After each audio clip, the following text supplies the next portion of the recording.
Сарыағашта құрылтай сайлау қызу жүріп жатыр. Номер 643 сайлау учаскесінде таң атқалы сайлаушылар легі үзілген жоқ.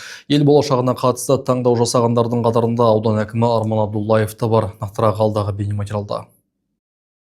Қазақстанда дауыс беруге құқығы бар азаматтар саны 13 миллионға жуық. Ел бойынша 10.423 сайлау учаскесі жұмыс жасауда. Нөмір 643 сайлау учаскесінде құрылтай сайлауына белсене дауыс берген азаматтардың қатарында аудан басшысы да бар.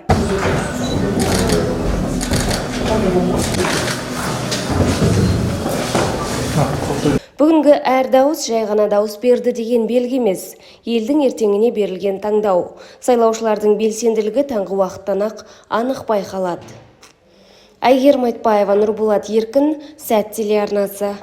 Мен құрылтай сайлауға келдім. Уақытымды бөліп, Қазақстанның келешегіне, болашағына деп соған.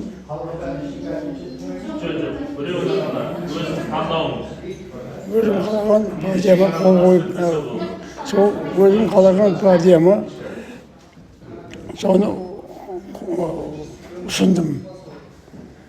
Мен ойлаймын, осы бүгінгі сайлау жақсы өтеді деп, еліміз үшін өте пайдалы. Менің келген себебім, мынау өзіміздің Қазақстан халқы жақсы өмір сүрсін, соған үміткер болып келіп отырмыз. Мынау продукты арзандасын, халықтың жағдайы жақсы болсын, сол үшін жаңа келіп өз дауысын беріп отырмын.